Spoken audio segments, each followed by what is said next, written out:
PhUSE Board of Directors. We are very happy to have you join the latest installment of PhUSE Webinar Wednesdays. We actually had the most registrations for any of our PhUSE webinars for this particular webinar, and you should soon see a poll coming up on your GoToWebinar interface to get an understanding of what was it that prompted you to join the webinar today. So currently we have almost 300 people on the webinar, which is amazing. And again, we really want to thank you for your time today.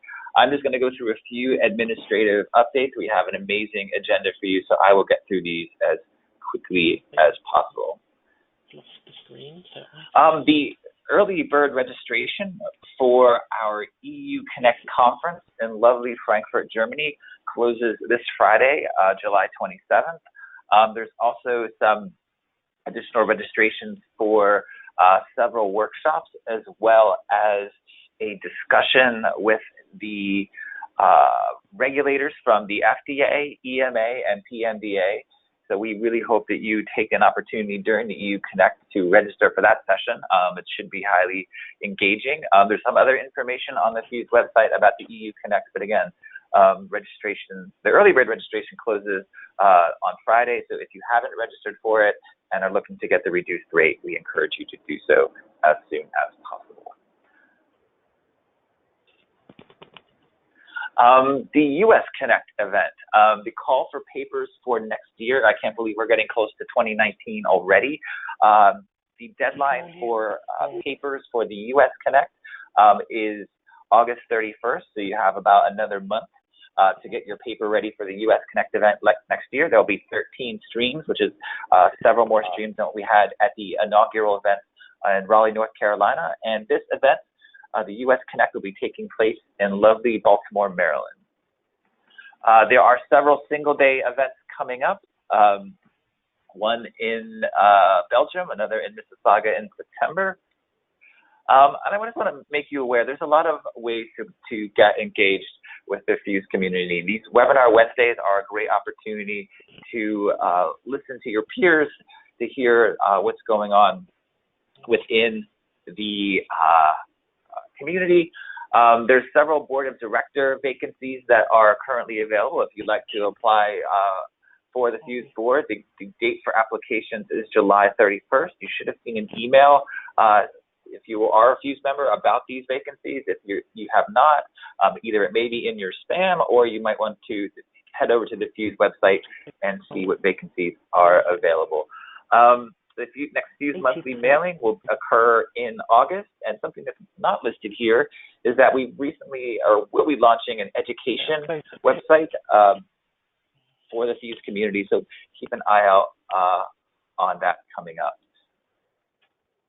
So the next Wednesday webinar will be in late September. It'll be focusing on our collaboration with CDISC, as well as updates from the EU Connect and the working groups.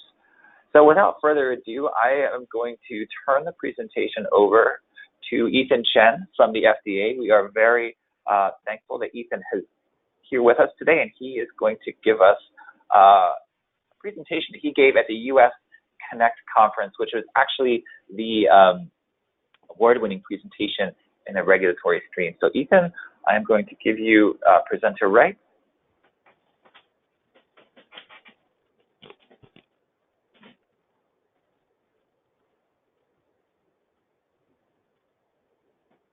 Thank you, Scott, and I hope everybody can see my screen from this point on.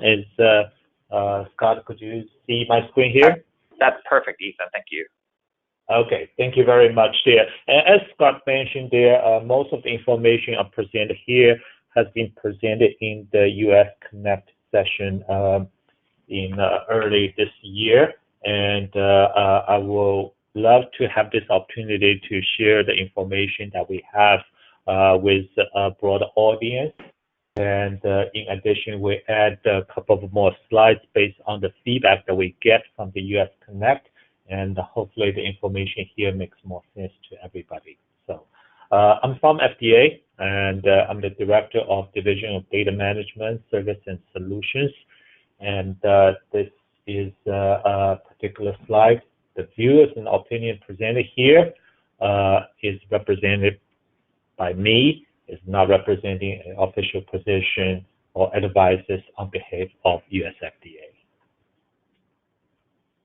So what we're talking about here is the FDA guidance and the data standard catalog. So per FDA Act Section 745-8A, drug application sponsor must use the standards defined in the FDA data standards catalog starting 24 months after the final guidance of the specific submission type. In December 2014, we issued the Providing Regulatory Submission in Electronic Format Standardized Study Data Guidance for Industry. So 24 months after that final guidance, starting from December 17, 2016, NDA, BLA, ANDA studies, sponsor must conform the standards in FDA Data Standard Catalog.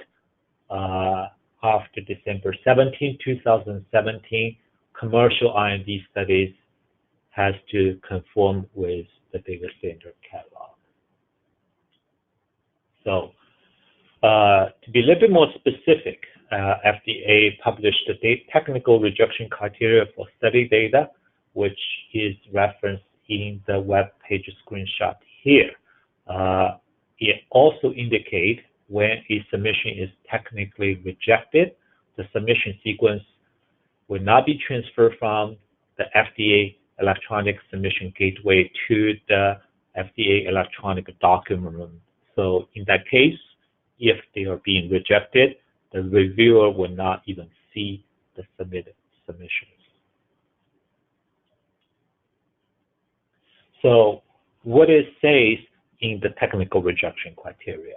In the technical rejection criteria, we specify the study data validation criteria as well as the severity level.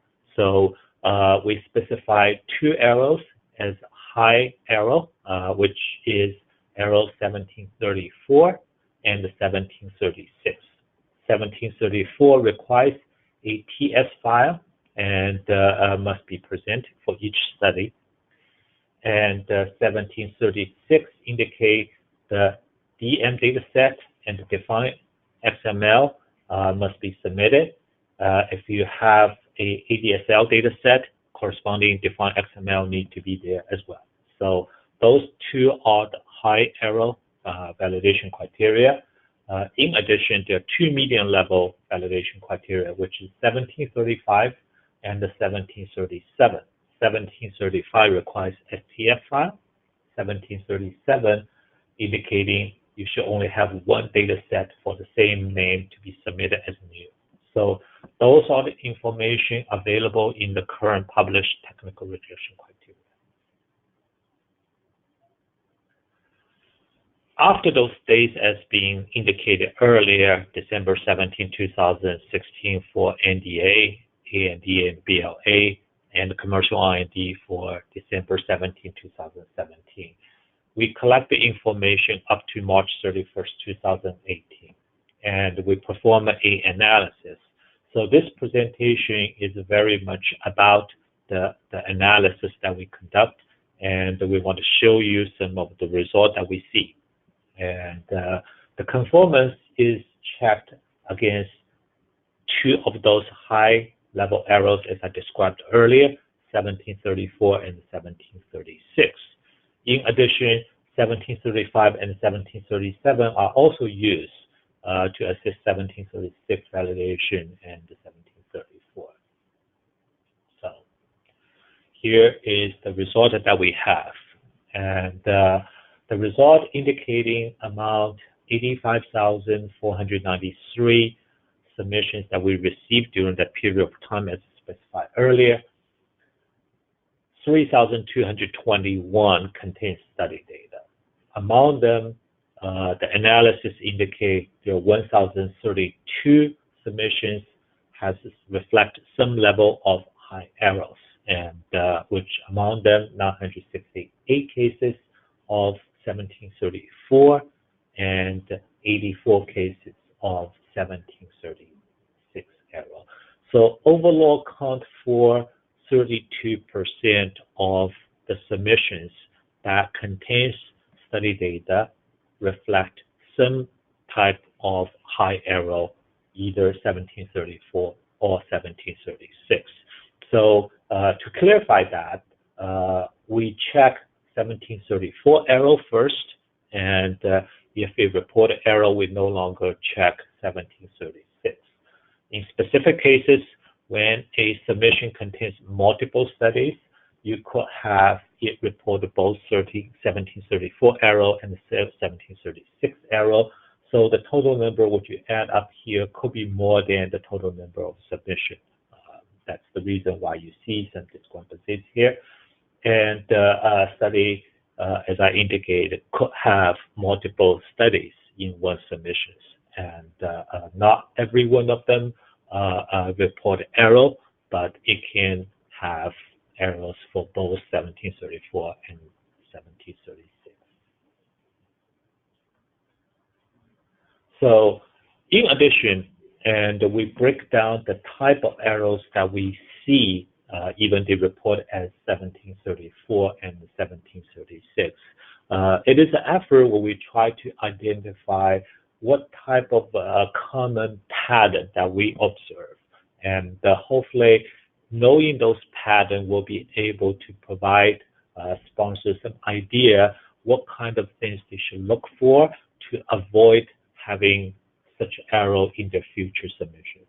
So the number one cause of the error type 1734 is the missing TSXPT files. So I will have some examples later on. And the number two is no study start date. So among 968 cases of 1734, 753 of them are missing TSXPT file, and 231 cases are somewhat failure of study start date. Now, we all know, even if you submit a legacy set of data, and without a clear indication of what study start date, and we will not know if this particular study is applicable with the technical rejection criteria or not. So study start date is very, very important to us. Now, without TSXPT file, we will not even know about that. So those are the two most important patterns that we observed for 1734. And if you see the number of other type of cases, invalid study start date, study files in index XML not correctly linked, they are 75, and the 4 cases, they are much smaller compared to the other 2 cases that we see for error 1734. Now, 1736, after check the 1734, and they are 4 typical cases that we see, they are listed here. Compared to 1734, they are much less. However, understanding if the study failed with error 1734, they no longer proceed to check 1736. So it will make sense to see if 1736 also occurs for those submissions that already contain and reported 1734. So that's something also need to pay attention to. And the typical case of them are missing ADSL XPT file and the corresponding defined XML file.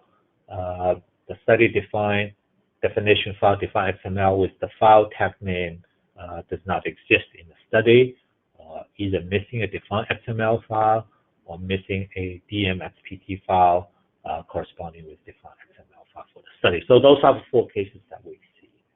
Now, I will also share with you and the way that we check 1734. So for those of you attend US Connect meeting, and the information here in this slide is added into there to make sure you understand how we check and why we see those errors there. And the examples of the error later on will give you more ideas of why we report those errors there. So what we see is the study start date field in the TSXPT file is critical for us to determine if the study start date conform with the published start date, published study data standard. We use this one to determine are they falling into the category when they start after December 17, 2016 or 2017, depending on the submission type. Now, what we're doing is we first look into the index XML file to locate the STF file. Then we look into the study ID tag in the STF file. Then based on that study ID file, study ID tag, we also cross-check the study ID field in the TSXPT file. If they match, then we look the study start date and to see if the technical rejection criteria is applicable or not. So this is the logic that we're using and to check the file. And the question is also, if I do have a legacy data, then do I still need to submit the TSXPT file? The answer is yes.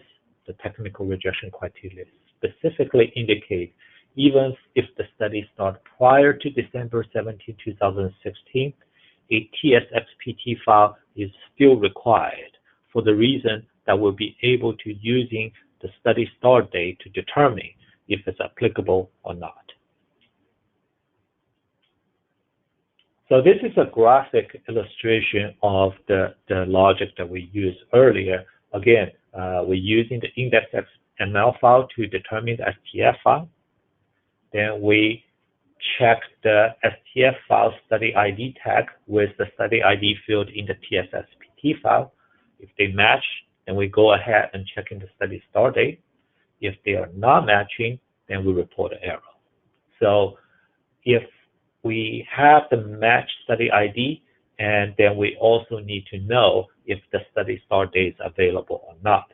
Then we make a determination if they are applicable with technical rejection criteria or not. So that's the reason that the TSXPT file must be properly referenced, not only available, but also need to be properly referenced in the index XML file and STF XML file in order for us to locate them properly, and even for those studies start prior to December 17, 2016. So that's the part I want to emphasize here. Here are some real examples of what we being observed during our study, our analysis. So there are two cases of examples that we see. They are real data, even though we hide out some of the information here. Number one case that we have, one scenario is the TSXPT file is simply not exist in this particular case there.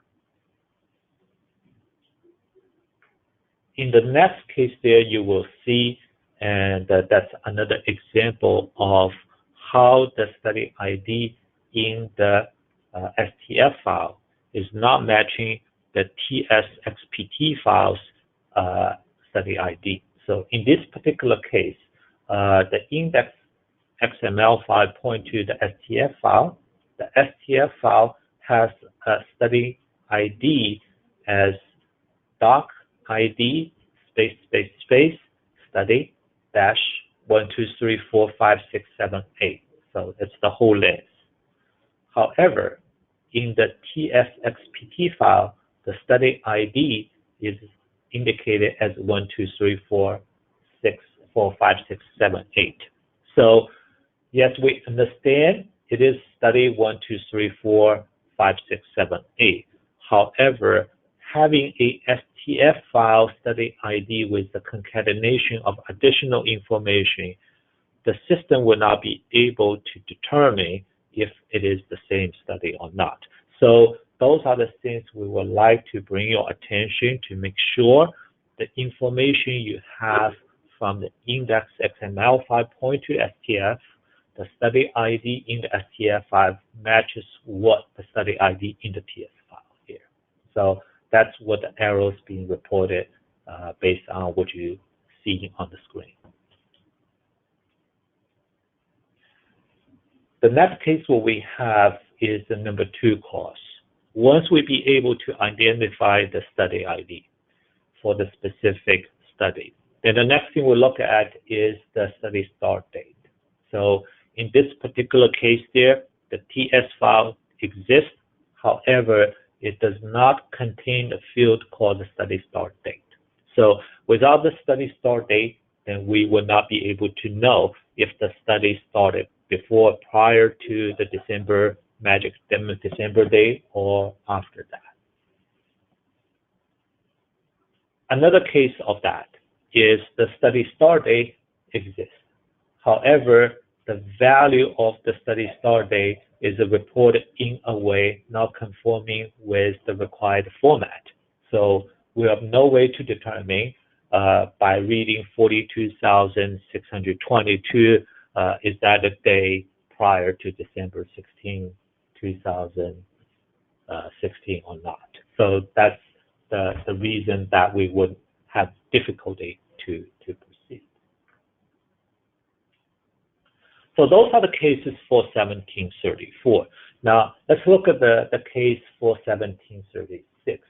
And in this particular case there, it is reporting a missing ADSL XPT or defined XML file for a study. And in the file which you're seeing here, the file name is called adsl-xpt.xpt. And it should be named as ADSL XPT precisely.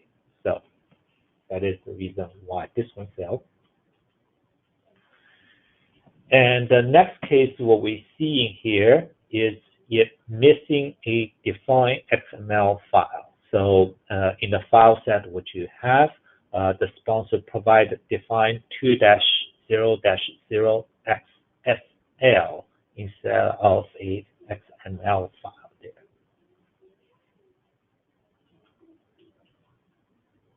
The following example indicating it's missing a defined XML file for a study, or it's missing a DMXPT file or corresponding defined XML for the study. So the first example, it's pretty clear that there's no defined XML file, and the sponsor submitted a defined PDF file instead, and which is not acceptable. And in second example, and that you see, we do not have a DMXPT file for this SDTM study.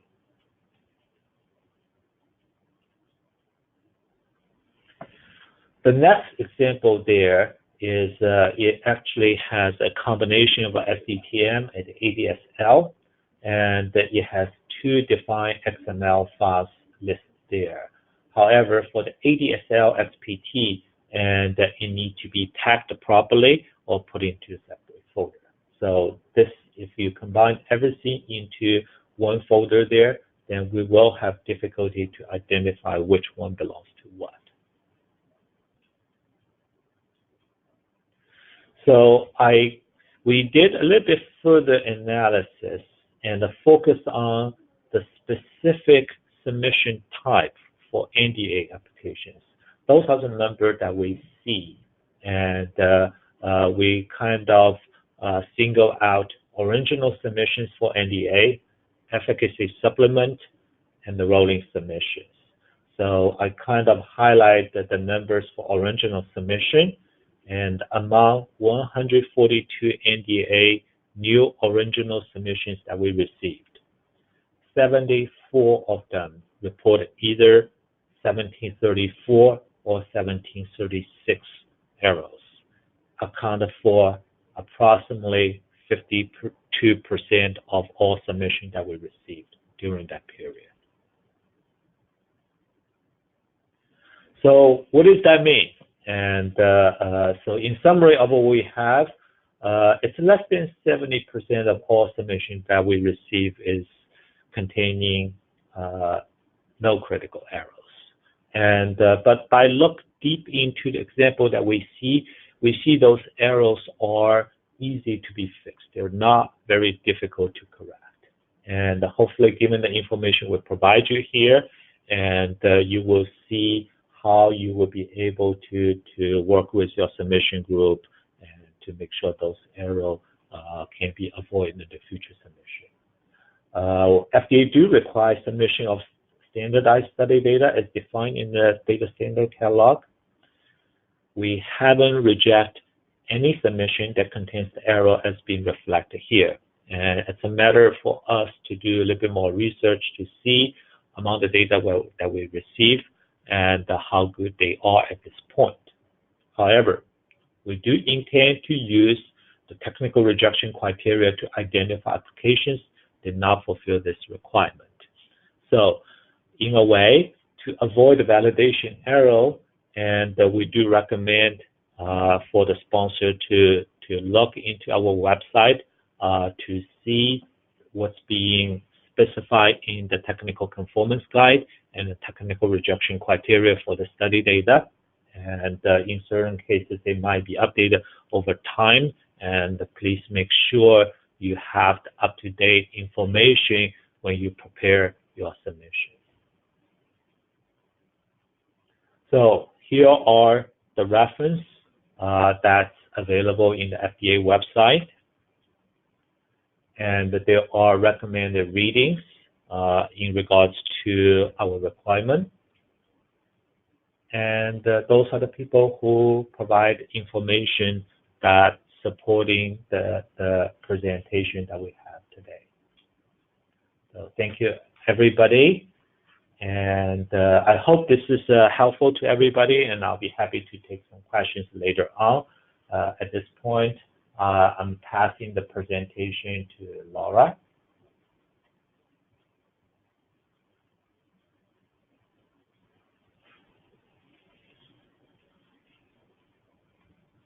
Okay. Let's see. Hopefully everyone can see my screen.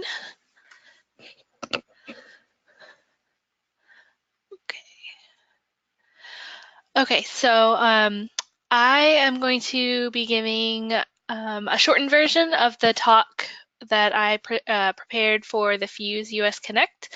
Unfortunately, I wasn't able to give my talk, so I would like to thank PhUSE for letting me give this presentation to the webinar. So I'm going to be presenting a tool that we are working on at CROS to assist with risk-based monitoring approaches. So I'm going to go through a quick introduction and then go and describe the differences between traditional monitoring approaches and risk-based monitoring and centralized statistical monitoring, and then describe our tool, which is an approach to centralized statistical monitoring, and some future work that we're doing with visualization and conclusions. So first, a little background on monitoring.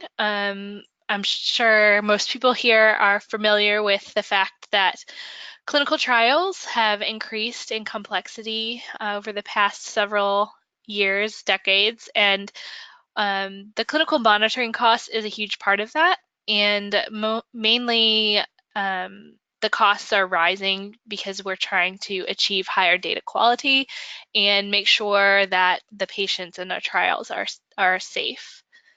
And just a little bit of information, the cost of monitoring can account for almost 15% of the overall budget of a clinical trial. And specifically, source data verification is a large part of the monitoring costs, and it could be up to 15% of that. And the costs for monitoring are just behind the clinical procedure costs and administrative staff costs, so probably the third most expensive part of a trial. So recently, the ICH guidelines for good clinical practice were updated with the integrated addendum E6R2, which encouraged implementation of improved and more efficient approaches to clinical trial design, conduct, oversight, recording, and reporting, while continuing to ensure human subject protection and reliability of trial results. So as part of this update, the section on the extent and nature of monitoring was updated to recommend using a risk-based approach to monitoring, and also to describe the use of centralized monitoring. And in addition to the GCP update, the FDA guidance for industry and an EMA reflection paper were also published, actually prior to the GCP addendum, suggesting using a risk-based approach to monitoring. So that's a little background on monitoring, and now quickly to compare the different types of monitoring. So traditionally, trials were monitored or are monitored by having a clinical research associate or CRA visit each site in person on a regular basis, and they would, as part of their tasks, they would perform source data verification, where they are comparing the information entered into the CRF against primary health records, looking for any discrepancies. And then, so that's a huge chunk of their time on their site visits. And they would also be checking things such as protocol compliance. So advantages to the traditional monitoring approach is that the CRAs could catch some unintentional data entry errors. They could also find protocol violations if the staff is not following the protocol. The disadvantages to this approach is that it's very costly and time consuming, especially with in-person visits happening on a frequent basis. And also it might be difficult to detect any patterns across visits or across subjects, as they are looking at records one at a time. So a risk-based monitoring approach traditionally is with metrics, and these are just thresholds or that are set at the beginning of the study, usually with the sponsor and data manager. And as data is collected, the data manager will review the data against these thresholds and be able to alert CRAs and sponsors what's going on in the study as in relation to these thresholds. So the purpose of doing risk-based monitoring is to reduce the amount of on-site monitoring that CRAs will have to do, so that it's a proactive approach to monitoring and data cleaning, and it will give more of a broad view of the study progress to the sponsor and CRAs, and also allow for early data review. Disadvantages to this approach are typically the metrics or thresholds are going to be subjective or fixed, and there could be a very long list of indicators for a sponsor to review.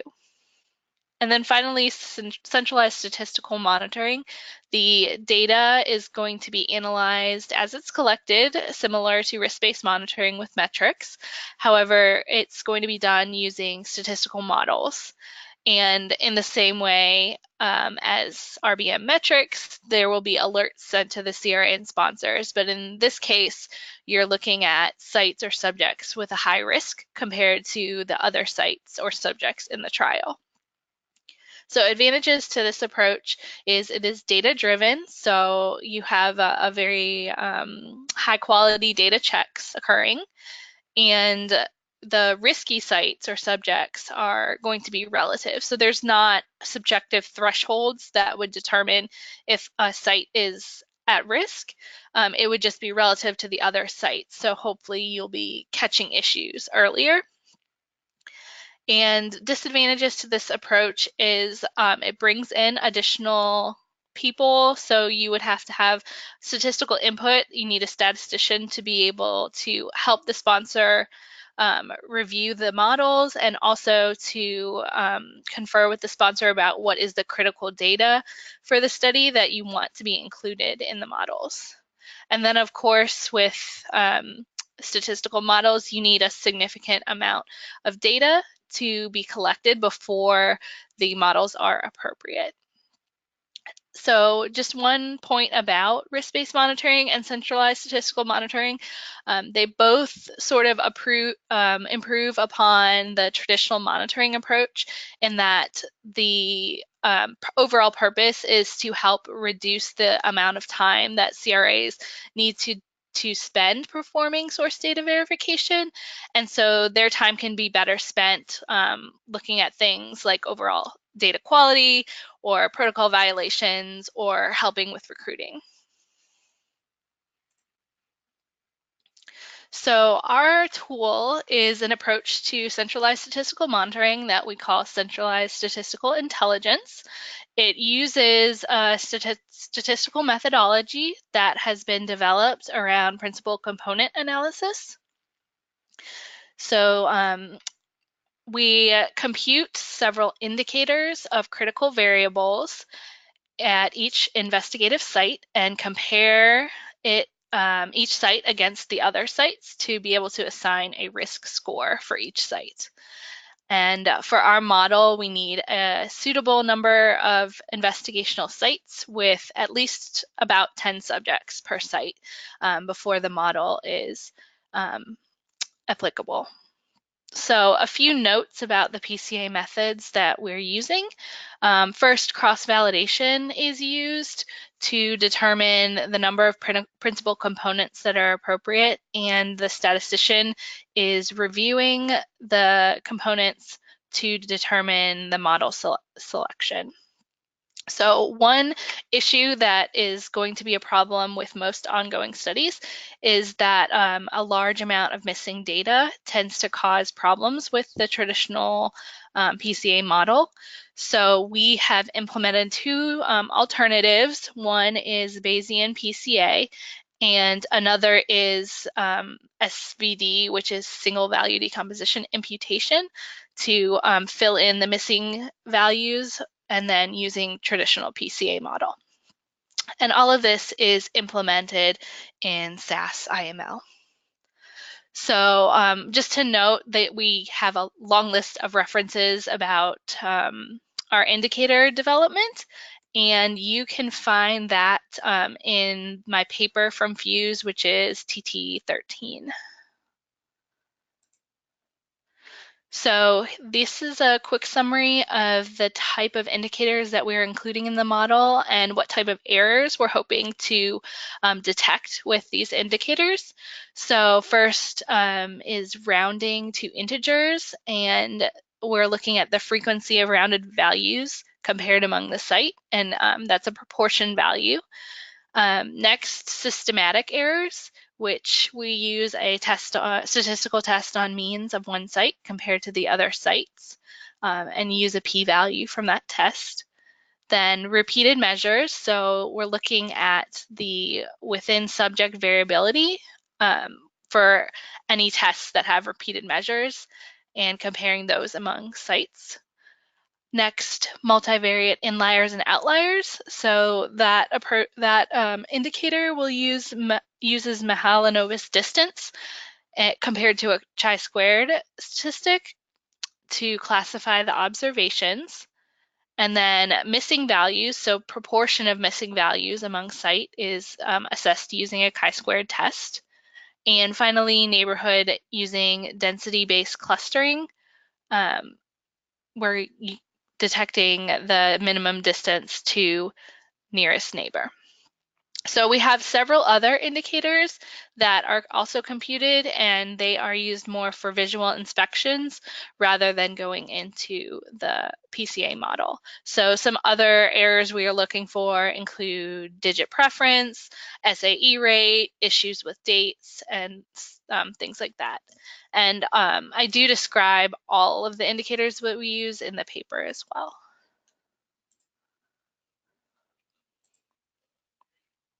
So once we have this matrix of indicators for all the sites, we're going to run the PCA analysis, and the principal components are selected based on the amount of variance that is explained. and also what the components represent. So one issue that usually does come across, as I mentioned before, with having a lot of missing data in ongoing studies, we want to make sure that our principal components are not capturing just the imputation part of the model, and they actually are representing what data has been collected. So the risk score is computed by Euclidean distance to the center of the PCA space, and then we have thresholds that classify the sites into a low, medium, or high risk group. So the result coming out of the PCA looks something like this. We have the principal component loadings, and then we have a risk score, which again is relative to for each site against the other sites. And we're able to flag, for example, a moderately risky site that I've indicated here. So the part we're working on currently is how we want to visualize this and integrate it with a visualization platform. So we're still trying to determine what the best way to do this is, but we do have some criteria that we want to have in our visualization platform. First is the ability to integrate RBM metrics with CSI. So the two techniques are compatible and can give you a bigger picture of the study as a whole. And since not every indicator is a good fit to go into the CSI model, it's important to also look at some of the risk-based monitoring metrics with that to get an overall picture. We want the visualization to be easy to navigate for clinical staff, so making sure that legends and labels and data tabs are clear and easy to navigate. We want to have the drill down capabilities, so if we're looking at some sort of visualization of all the sites in a study, we want to be able to view a single site or subject if something is not looking right. So for example, if we had a graph like this that shows the issues with rounding, we can see that maybe there's a site where all the rounding values are the same at the bottom here. So if we can drill down and look exactly what's happening at that site and how many subjects there are at that site, that would be helpful. And then to be able to do email alerts through the visualization platform. So if there is a site that has a problem with either the RBM metric or with our CSI results, we want to be able to query the system and send email alerts to the appropriate people. And then finally, we would want to be able to track any corrective or preventative actions that are occurring based on these analyses. So finally, in conclusion, we know that there has been a lot of talk about risk-based monitoring, and the guidance from different regulatory bodies suggests that a risk-based approach is appropriate for monitoring clinical trials. Risky sites could compromise subject safety or overall quality of the study data. So we want to be able to implement tools such as centralized monitoring to help identify these sites for targeted monitoring efforts. And if we are able to reduce the amount of source data verification that CRAs have to do at every site, they can really focus their efforts on some of the bigger picture items here.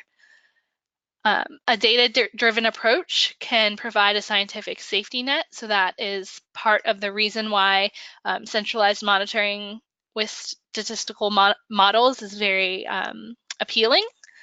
And the data review will be enhanced by using data visualization. So if you're using RBM metrics or CSM and have a visualization for the sponsor, they can review the study as it's going rather than seeing the results at the end of a statistical analysis, and hopefully get a better picture of how the study is progressing.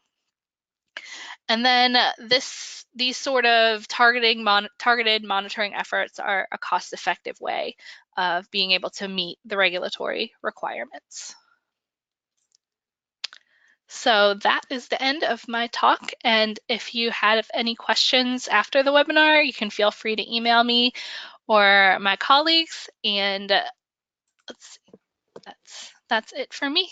And also, I did mention there's a paper in the PhUSE US Connect proceedings with relation to this talk, so you can reference that as well. Okay. All right. So I guess I can pass to... Yeah, pass to Jasmine. Jasmine? Okay. I missed all those chats that were happening. Okay. So if we don't have a chance to get to questions at the end, we'll do our best to post the responses to any questions that we received on the PhUSE website with the recording of the webinar. All right, thank you very much. And so I think, as you understood, we're running a little short on time, but I would like to give an update on where we are with the CDISC implementation primer. What we wanted to reach with this group is provide a starting point for people that are new to CDISC. So on the one hand, you have those people that produce data and those that are very much involved with what Ethan presented earlier on about what do we do to be compliant. But also looking at for those people that are not necessarily directly involved in producing data, CDISC data, but that have heard a lot about it, and see how we can help them, like statisticians, medical people, writers, academia. As we were going through and seeing, what will help, we decided that we were going to deep dive into a few topics, but we also decided for our team that we do not want to create new documentation. We want to create visual representations of all the information that is already out there. We did not think at this point, with so much information already being in place, that it would be appropriate to create new information. To define the scope, and you'll see that we're starting relatively small, is we looked at, because most of the people that are on this team already are quite experienced with CDISC standards. So we asked, what are the questions that we had when we first started working with standards, and are those questions actually resolved today? And what we did is we posed a number of questions, and then if we said we had one single answer and everyone had the same answer, then we think the question has been resolved. If we had multiple answers, then we felt that there's an opportunity to dive deeper into the topic. But also what is already available. As I said, there's lots of information is already available, but can we find it? And can anyone else who is new to CDISC find it? What we immediately said that we would not handle in our group is the frequently asked questions, because there is a working group called the SDTM ADAM Frequently Asked Questions team. So any questions that we will have, we will divert to them. So what did we do to get started on CDISC? So what you see here is we went through this CDISC organizational website and tried to map all sorts of information that you find. And we saw, and what you see here is and it's not intended to be able to read it, but it's about 20% of all the information that is available on the CDISC website mapped out. As you can see, this is already quite a lot, and it's not going to help anyone that is really new to CDISC. What we have seen in the meantime is that also CDISC has made quite a bit of progress on their website.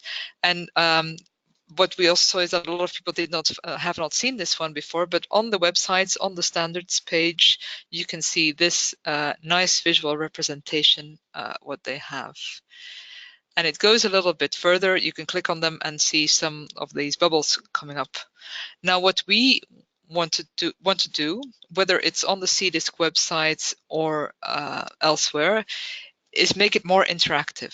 For example, if you have on the right side here a selection panel and you say, my role is a data manager and I'm working in the clinical area, then these are the guidances that are relevant to you as a starting point. You may want to go into the rest, but if you need to get started quickly and have a good understanding, then this is the point. We actually want to take it even one step further and say, if my study starts today and my therapeutic area is, for example, hepatitis C, can I get a report out of it to say these are the relevant guidances to start with for my study today? So really a practical, immediate starting point for anyone actively hands-on in CDISC. The next topic that we want to tackle at this point is there were two remaining questions that came out, and there is one question that says, what does CDISC compliance mean? And I think it probably means very different things to many people, but we've decided to tackle it from the perspective of, if you run, for example, an Open CDISC validator report and you see all these records and you see that you have warnings and you see that you have errors, do you by definition have to change your data? Or when is your data compliant and still possibly with errors or warnings, and how do you then communicate to your FDA reviewer that you still feel that you are compliant and that you are aware of these issues? So we'll be looking for examples, and actually also this is a call out to this community. If you have run into very practical examples where you say, I've had warnings, I've had errors, but I really decided not to address them but not change the data, we certainly welcome those examples in here. And the third topic that we want to address is, what does traceability mean? And traceability, looking at it from two different perspectives. On the one hand, from the data, and on the other hand, from the metadata perspective. What we actually originally wanted to do as a starting point is call out to the community and say, what questions do you have? Because we are a very small team working with this, we have decided to let's focus and tackle these questions first. But we are going to be sending out a questionnaire later in the year to see if these are the right topics for you, if there's other topics of interests. And we do call out now already for people that have very strong graphical designer talents or an interest, and people that are willing to review the visualizations that we are going to start creating. So with that, that was just a short update because we still wanted to give the opportunity, I believe, for people to have questions. So I'm going to hand it back to you, Scott, I believe, to open for questions. Thank you so much. Before we jump into questions, I just want to recognize Jane Siri, who's one of the coordinators who's been really instrumental in helping PhUSE launch these webinars and put these together. She's moving on to new exciting opportunities, and I just want to thank Jane for all of her hard work with PhUSE and for all her support making these webinars happen. Without Jane, I think we would be in some dire straits. So we have a few questions for Ethan here at the end. So Ethan, I hope you're still with us. There's a question that if a study is a legacy study, where should the TS XBT reside in Module 5? Should it be in the tabulations SDTM or the tabulations legacy folder?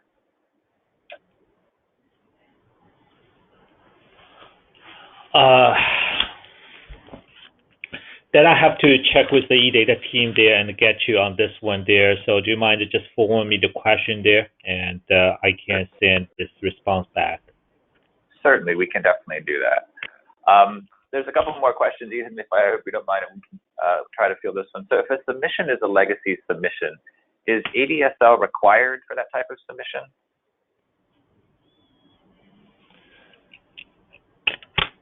I would say, and if it's a legacy data, then we do not require to be conformed with the study data rejection criteria.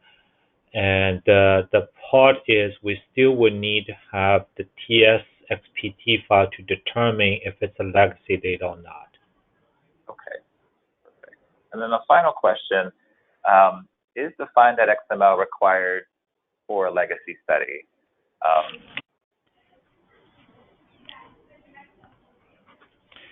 So it is the same answer as the prior one, that we do need to know if it's a legacy data or not, which is our biggest problem at this point. Okay. Looks like all of the questions that we had, and Ethan said I'll follow up on that one. So again, I want to thank people for their time today, and then we will see you in September. Thanks so much. Okay, thank you very much.